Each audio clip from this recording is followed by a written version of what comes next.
Hello everyone, welcome to the solution series for IIT JAM Mathematics 2021. This is question 24 from section A. Question है which one of the following statements is true? तो चार options आपको दिए गए हैं. हर एक option में आप देख सकते हो आपके पास दो ग्रुप्स हैं और आपको चेक करना है कि वो आइसोमॉर्फिक है या नहीं. तो दो ग्रुप्स को आइसोमॉर्फिक कब बोला जाता है? G1 अगर एक ग्रुप है with binary operation *1 and G2 हमने एक ग्रुप लिया with binary operation *2. What are two groups? तो G1 is isomorphic to G2. ये कब बोला जाता है? नोटेशन आप आइसोमॉर्फिक की ये यूज करते हो कि G1 is isomorphic to G2 if क्या मिले आपको एक फंक्शन मिले G1 से G2 पे. if there exists a function f G1 to G2 such that वो इन कंडीशंस को सेटिस्फाई करे. फर्स्ट वन इज ये फंक्शन क्या होना चाहिए?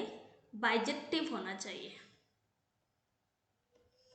सेकंड इज कि अगर आपने एक्स एंड वाई दो एलिमेंट्स लिए, कोई भी एलिमेंट्स लिए ग्रुप G1 से, तो हमारे पास ये कंडीशन सेटिस्फाई होनी चाहिए. एफ ऑफ x*1y, x*1y की जो इमेज है वो किसके बराबर होनी चाहिए? x की इमेज एंड y की इमेज को जब आप क्या कर रहे हो? ऑपरेट कर रहे हो. ओके, अगर ये दो कंडीशंस सेटिस्फाई हो रही है तो हम क्या कहते हैं कि ये दोनों ग्रुप्स क्या है? आइसोमॉर्फिक है. आइसोमॉर्फिक होने का मतलब क्या है कि अगर मान लिया ये कंडीशन सेटिस्फाई हो रही है तो इसका मतलब है कि ये दोनों ग्रुप्स जो है वो क्या है? आइडेंटिकल है. जस्ट आप नोटेशंस डिफरेंट यूज कर रहे हो. यहाँ पे एलिमेंट्स को कुछ और नोटेशन से रिप्रेजेंट कर रहे हो, यहाँ पे एलिमेंट्स को कुछ और नोटेशन से रिप्रेजेंट कर रहे हो. जो रोल प्ले ए G1 में कर रहा है वही role play F of a G2 में कर रहा है. हर एक प्रॉपर्टी जो G1 रखता है वही प्रॉपर्टी G2 रखेगा. अगर ये दोनों ग्रुप्स आइसोमॉर्फिक है तो दोनों ग्रुप सेम प्रॉपर्टीज रखते हैं. अगर G1 साइक्लिक है तो G2 भी साइक्लिक होगा. अगर G1 इनफाइनाइट ग्रुप है तो G2 भी इनफाइनाइट ग्रुप होगा. अगर G1 अनकाउंटेबल ग्रुप है तो G2 भी अनकाउंटेबल ग्रुप होगा. अगर G1 में दो एलिमेंट्स है फाइनाइट ऑर्डर के तो G2 में भी दो ही एलिमेंट्स होंगे फाइनाइट ऑर्डर के. ओके, अब ऑप्शंस पे आते हैं. तो फर्स्ट ऑप्शन है कि Z plus is isomorphic to R plus. हमें ये चीज पता है कि Z प्लस जो है वो क्या है? एक साइक्लिक ग्रुप है, एक इनफाइनाइट साइक्लिक ग्रुप है. ये ग्रुप जो है वो क्या है? साइक्लिक ग्रुप है. बट R प्लस जो है वो क्या है? एक नॉन साइक्लिक ग्रुप है. ये ग्रुप जो है वो क्या है? नॉन साइक्लिक है. तो एक प्रॉपर्टी जो G1 रखता है वो प्रॉपर्टी G2 नहीं रखता, तो इट मीन्स दैट ये आइसोमॉर्फिक नहीं हो सकते. अगर आइसोमॉर्फिक होते तो या तो दोनों ही साइक्लिक होते या फिर दोनों ही नॉन साइक्लिक होते. बट हमने एक ऐसी प्रॉपर्टी देखी जो एक रखता है बट दूसरा नहीं रखता. इट मीन्स दैट ये ऑप्शन क्या हुआ? गलत हुआ. देन ऑप्शन बी है Z plus is isomorphic to Q plus. ये चीज भी आपको पता होगी कि Q प्लस जो है वो क्या है? एक नॉन साइक्लिक ग्रुप है. ये ग्रुप भी जो है वो क्या है? नॉन साइक्लिक है. बट Z प्लस क्या है? साइक्लिक है. It means that Z plus जो है वो Q प्लस के आइसोमॉर्फिक नहीं हो सकता. तो ये ऑप्शन भी क्या हुआ? गलत हुआ. देन ऑप्शन सी है Q by Z plus is isomorphic to Q by 2Z plus. Then एक बार ऑप्शन डी पे आते हैं कि Q by Z plus is isomorphic to Q plus. आपको ये चीज पता होगी कि आइडेंटिटी एलिमेंट तो छोड़ के बाकी सभी एलिमेंट्स का ऑर्डर यहाँ पे इनफाइनाइट होते हैं. बट इस ग्रुप में सभी एलिमेंट्स का ऑर्डर फाइनाइट होते हैं. जितने भी एलिमेंट्स है यहाँ पे एक इनफाइनाइट ग्रुप है जिसमें सभी एलिमेंट्स का ऑर्डर क्या है? फाइनाइट है. तो इट मीन्स दैट ये आइसोमॉर्फिक नहीं हो सकते. तो एक बार के लिए प्रूव करते हैं कि यहाँ पे सभी एलिमेंट्स का ऑर्डर फाइनाइट क्यों है. तो ये क्या है? एक कोशेंट ग्रुप है. कोशेंट ग्रुप का मतलब क्या होता है कि अगर मान लिया आपने एक ग्रुप लिया G एक ग्रुप है एंड लेट से हमने क्या लिया? एक नॉर्मल सब ग्रुप लिया जीटा. ओके, इसके कोरोस्पॉन्डिंग आपको क्या मिलते हैं? एक अनदर ग्रुप हम क्रिएट कर पाते हैं जिसको आप इस नोटेशन से डिनोट करते हो. और एलिमेंट्स हम क्या रख रहे हैं यहाँ पे? n के सारे कोसेट्स रख रहे हैं. a plus n where a belongs to G. तो ये ग्रुप, ये जो सेट है अंडर द बाइनरी ऑपरेशन हम इस पे कैसे डिफाइन करते हैं कि अगर मैंने दो कोसेट्स लिए a plus n and B plus N. तो स्टार अगर आपने किया कैसे डिफाइन किया है, इस इनकॉर्पोरेट करने के बाद आपके पास कौन सा क्रोसेट आ रहा है, A dot B plus N. A dot B का मतलब यहाँ पे क्या है कि ए एंड बी दो एलिमेंट्स है जी के, तो उनको ऑपरेट आप कर रहे हो। यहाँ पे जो बाइनरी ऑपरेशन है वो किसका बाइनरी ऑपरेशन है, जी का बाइनरी ऑपरेशन है। आप चेक कर सकते हो कि ये एक ग्रुप बनाएगा और इस ग्रुप की जो आइडेंटिटी एलिमेंट होती है वो क्या होती है, एन होती है। एन जो है वो क्या है, इस ग्रुप की आइडेंटिटी एलिमेंट है। ओके, देन मैं एक कोसेट की प्रॉपर्टी यहाँ पे लिख रही हूँ कि अगर आपके पास दो कोसेट्स है ए प्लस एच एक सब ग्रुप है जी का, जी आपके पास एक ग्रुप है, एच मैंने एक सब ग्रुप लिया जी का, तो मैंने दो कोसेट्स लिखे ए एंड बी, दो एलिमेंट्स है जी के, तो आपके पास एक कोसेट है ए प्लस एच, एक कोसेट है बी प्लस एच। ये दोनों इक्वल कब होते हैं, this is equal if and only if जब क्या हो, ए बी इनवर्स क्या करे, एच से बिलोंग करे। ये दोनों कोसेट्स तभी बराबर होंगे जब ए बी इनवर्स क्या हो, एच से बिलोंग करे। If and only if statement है ये। ओके, अब इस ग्रुप पे आते हैं क्यू बाई जेड। तो हमें दिखाना है कि यहाँ पे सभी एलिमेंट्स का ऑर्डर जो है वो क्या है, फाइनाइट है। इसको आप बहुत इजीली देख सकते हो कि आइडेंटिटी एलिमेंट तो छोड़ के बाकी सभी एलिमेंट्स का ऑर्डर इनफाइनाइट है। इसमें हम दिखा रहे हैं कि सभी एलिमेंट्स का ऑर्डर जो है वो क्या है, फाइनाइट है। क्यू बाई जेड, तो जेड एक नॉर्मल सब ग्रुप है क्यू का, तो आप क्या कर रहे हो, यहाँ पे सारे कोसेट्स कलेक्ट कर रहे हो, A plus Z where A belongs to Q. तो मुझे दिखाना है कि सभी एलिमेंट्स का ऑर्डर फाइनाइट है, तो एक आर्बिट्ररी एलिमेंट मैं लेती हूँ इस ग्रुप का। तो कैसे आप क्रिएट करोगे, ए आपने क्यू का एलिमेंट लिया, इसके कोरस्पॉन्डिंग एक आर्बिट्ररी एलिमेंट आपको मिला A plus Z from this group. Okay, इस एलिमेंट का ऑर्डर हमें दिखाना है कि फाइनाइट है। ए क्यू का एलिमेंट है, आपको पता है कि क्यू का हर एक एलिमेंट जो नंबर क्यू से बिलोंग करते हैं उसको हम क्या लिख सकते हैं, पी बाई क्यू की फॉर्म में लिख सकते हैं, सच दैट पी क्या कर रहे हैं, जेड से बिलोंग कर रहे हैं, एंड क्यू क्या कर रहे हैं, नेचुरल नंबर से बिलोंग कर रहे हैं। ओके, तो ए की ये रिप्रेजेंटेशन हम लिख पा रहे हैं। अब ये क्या बन जाएगा, P by Q plus Z. Okay, तो ये एलिमेंट आया। अब मैं क्या करती हूँ, इस एलिमेंट को टू टाइम्स ऑपरेट करती हूँ। क्यू एक नेचुरल नंबर है, मैंने इस एलिमेंट को टू टाइम्स ऑपरेट किया। इस एलिमेंट को हम लेट से डिनोट करते हैं एच से। ओके, तो x को अगर मैं q टाइम्स ऑपरेट करूंगी तो आपके पास क्या आएगा, p by Q plus Z को हम क्या कर रहे हैं, q टाइम्स ऑपरेट कर रहे हैं। यहाँ पे ऑपरेशन का क्या मतलब होता है कि आप क्या कर रहे हो, p बाई क्यू को q टाइम्स ऑपरेट करके जो कोसेट बनेगा वो कोसेट आप लिख रहे हो। p बाई क्यू को q टाइम्स ऑपरेट करने का क्या मतलब है, q में ऑपरेशन क्या ले रहे हो, एडिशन ले रहे हो, तो p बाई क्यू को q टाइम्स ऐड करेंगे तो क्या आएगा, p आएगा। तो ये आपके पास क्या बन जाएगा, p प्लस जेड।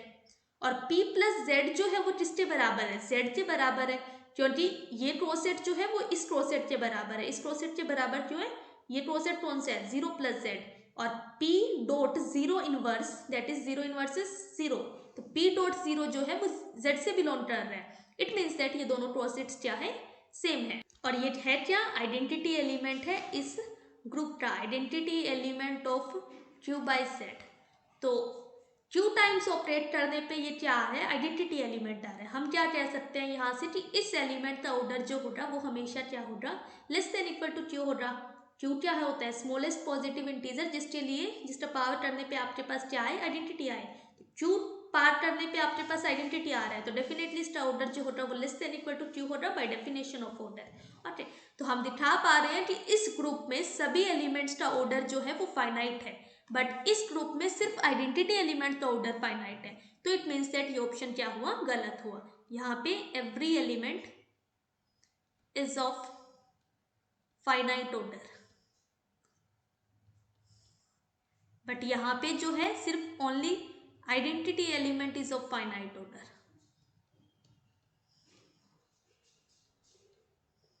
तो it means that option C जो है वो क्या है, सही है। तो इसको प्रूव करते हैं आप कि ऑप्शन सी जो है सही कैसे है। ओके, तो ऑप्शन सी को आपको दिखाना है कि सही है।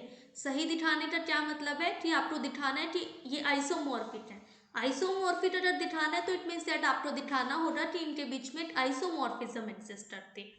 जो हमने लिखा था कि आइसोमॉर्फिज्म की डेफिनेशन क्या है, वो चीज़ आपको दिखानी है कि एक फंक्शन एग्जिस्ट करता है यहाँ से यहाँ पे सच दैट वो फंक्शन बाइजेक्टिव है, प्लस ऑपरेशन जो है वो प्रिजर्व रह रहा है। ओके, तो इस चीज़ को प्रूव करते हैं।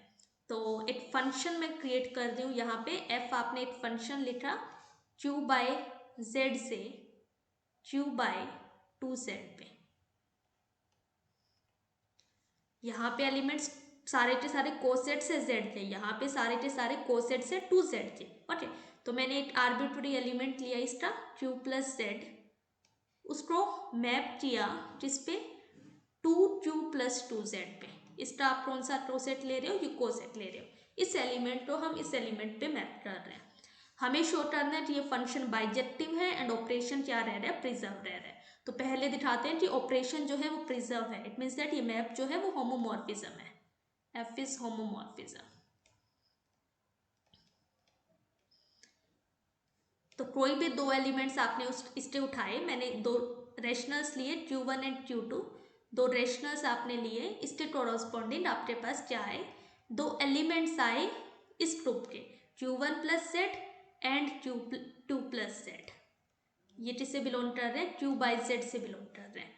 तो F of Q1 plus Z dot Q2 plus Z आपको देखना है कि क्या ये बराबर है किसके, F of Q1 plus Z star F of Q2 plus Z. Okay, तो ये आपके पास क्या आएगा, इसको अगर हम देखें, ये इनको ऑपरेट करेंगे, ये दो एलिमेंट्स है इस ग्रुप के। ऑपरेशन आप कैसे करते हो, Q1 एंड Q2 को ऑपरेट करते हो। तो ये आएगा Q1 डॉट Q2। Q में बाइनरी ऑपरेशन क्या है, एडिशन है। It means that Q1 dot Q2 का मतलब क्या है, Q1 प्लस Q2। तो ये आया Q1 plus Q2 plus Z. Okay, यहाँ पे देन इसके बाद क्या आएगा, इस एलिमेंट को आप किस पे मैप कर रहे हो, इस कोसेट को हम मैप कर रहे हैं 2 ऑफ Q प्लस 2z को। तो इसको मैप कर रहे हैं 2 of Q1 plus Q2 plus 2z पे। ओके, देन अब राइट हैंड साइड देखते हैं कि क्या बन रही है। F of Q1 plus Z क्या है, 2Q1 प्लस 2z है। देन ये क्या है, 2Q2 प्लस 2z है। इनको ऑपरेट करवाया तो क्या आएगा, यहाँ पे ऑपरेशन क्या है, आप 2Q1 और 2Q2 को ऑपरेट करवाओगे तो ये आएगा 2Q1 plus 2Q2 plus 2z। अब इसको मैं कैसे लिख सकती हूँ, 2Q1 plus Q2 plus 2z। तो आप क्या देख पा रहे हो कि ये चीज़ जो है वो इसके बराबर है। इट मीन्स दैट ऑपरेशन क्या रह रहा है, प्रिजर्व रह रहा है। हम कह सकते हैं कि F of Q1 plus Z dot Q2 plus Z equal है F of Q1 plus Z dot F of Q2 plus Z. Okay, then आपको दिखाना है कि ये फंक्शन जो है वो बाइजेक्टिव है। तो हमें इंजेक्टिव भी दिखाना पड़ेगा प्लस सर्जेक्टिव भी दिखाना पड़ेगा। तो पहले दिखाते हैं कि ये फंक्शन इंजेक्टिव है। तो इंजेक्टिव दिखाने के लिए आप क्या करते हो कि अगर दो एलिमेंट्स की इमेज सेम है तो आप दिखाते हो कि वो एलिमेंट्स भी क्या होंगे, सेम होंगे। तो लेट्स से मैंने ले लिया कि दो एलिमेंट्स की इमेज सेम है। एक एलिमेंट लिया आपने Q1 प्लस जेड और एक एलिमेंट आपने लिया Q2 प्लस जेड। आपको शो करना है कि चाहे ये दोनों एलिमेंट सेम भी होते हैं, अगर इनकी इमेज सेम है तो ये दोनों एलिमेंट सेम आएंगे, ये चीज शो करनी है। ओके, ये आपने एज्यूम किया है। तो इसका मतलब क्या है, इसकी इमेज है 2Q1 प्लस 2z और इसका मतलब क्या है 2Q2 प्लस 2z। तो ये दो प्रोसेट्स है किसके, 2z के। दो प्रोसेट्स बराबर कब होते हैं, जब A डॉट बी इनवर्स क्या करे, H से बिलोंग करे। तो यहाँ पे A dot B inverse, A dot B inverse का क्या मतलब है, ऑपरेशन एडिशन है तो B इनवर्स क्या आएगा, माइनस बी। तो ये माइनस 2Q2 होगा। इसको इसके साथ ऑपरेट करेंगे तो क्या आएगा 2Q1 माइनस 2Q2। तो मैं लिख सकती हूँ 2Q1 माइनस 2Q2 क्या करेगा, 2z से बिलोंग करेगा। अगर ये दोनों प्रोसेट्स बराबर है, यूज आपने क्या किया है कि A plus H is equal to B plus H if and only if A B inverse क्या करे, H से बिलोंग करे। ओके, तो इसका मतलब क्या हुआ कि जो ये नंबर है वो क्या है, एक इवन इंटीजर है। ये आपके पास क्या आ रहा है, एक इवन इंटीजर आ रहा है। तो अगर आपके पास A अगर एक इवन इंटीजर है तो A बाई 2 क्या होगा, एक इंटीजर होगा। तो मैं बोल सकती हूँ कि 2Q1 माइनस 2Q2 ओवर 2 क्या होगा, Z से बिलोंग करेगा। अगर A कोई इवन इंटीजर है तो हम क्या कह सकते हैं कि A बाई 2 भी जो होगा वो क्या होगा, एक इंटीजर होगा। तो यहाँ से मैं बोल सकती हूँ कि ये एक इंटीजर है। ये है किसके बराबर, Q1 माइनस Q2 के बराबर है। तो आपके पास आ रहा है कि Q1 माइनस Q2 जो है वो क्या है, एक इंटीजर है। और अगर ये इंटीजर है तो इसका मतलब क्या है कि Q1 प्लस जेड, ये कोसेट जो है वो किस कोसेट के बराबर है, Q2 प्लस जेड के बराबर है, क्योंकि Q1 डॉट Q2 इनवर्स क्या होगा, Q1 माइनस Q2 होगा। अपने अगेन इस प्रॉपर्टी का क्या किया है, यूज किया है। तो हमारे पास क्या आ गया कि दो एलिमेंट्स अगर सेम है तो दो एलिमेंट्स की इमेज अगर सेम है तो वो दोनों एलिमेंट्स क्या होंगे, सेम होंगे। इट मीन्स दैट ये फंक्शन क्या है, वन वन फंक्शन है, इंजेक्टिव फंक्शन है। देन आगे आपको दिखाना है कि ये फंक्शन जो है वो क्या है, सर्जेक्टिव भी है, एफ इज ऑन टू। तो हमें क्या दिखाना होगा कि कोड डोमेन के हर एक एलिमेंट की प्री इमेज एग्जिस्ट करती है। तो एक आर्बिट्ररी मैंने एक एलिमेंट लिया, आर्बिट्ररी आप एक एलिमेंट ले रहे हो यहाँ से Q प्लस, इसका कोई भी एलिमेंट किस टाइप का दिखेगा, Q प्लस 2Z टाइप का दिखेगा, where Q belongs to Q। Okay, हमने इस ग्रुप से एक आर्बिट्ररी एलिमेंट लिया, हमें दिखाना है कि इसकी प्री इमेज एग्जिस्ट कर रही है। तो Q अगर रैशनल है तो हमें क्या पता है, हमें एक एलिमेंट ऐसा चाहिए जो इस पे मैप कर रहा हो। तो यहाँ पे Q है, इट मीन्स दैट यहाँ पे क्या होगा, Q/2 होगा। तो आप सबसे पहले देख सकते हो कि Q अगर रैशनल है तो इट मीन्स दैट Q/2 क्या होगा, ये भी एक रेशनल नंबर ही होगा। अब आप देख सकते हो ये एक रेशनल नंबर है, इसके कोरोस्पोंडिंग हमारे पास एक एलिमेंट आया डोमेन का। ये एलिमेंट जो है वो किस पे मैप हो रहा है, इसकी इमेज क्या आएगी, 2 of Q/2 which is Q plus 2Z आएगी। तो हम क्या दिखा पा रहे हैं कि for every element in this, for every A belongs to this set, there exists an element B in this set such that f of B is equal to A. It means that ये function क्या है, on to B है। तो ये function on to B है, 1 1 भी है। इसका मतलब क्या हुआ कि f जो है वो क्या है, एक बाइजेक्टिव फंक्शन है। तो हमने प्रूफ किया कि f बाइजेक्टिव भी है और ऑपरेशन जो है वो प्रिजर्व रह रहती है। ये मैप जो है वो क्या है, होमोमॉर्फिज्म। इट मीन्स दैट ये क्या हुई, हमारे बीच, इनके बीच में क्या कर रही है, एक आइसोमॉर्फिज्म एग्जिस्ट कर रही है। इट मीन्स दैट ये ऑप्शन क्या हुआ, सही हुआ। तो ऑप्शन सी सही है और बाकी सारे ऑप्शंस क्या है, गलत है। ओके।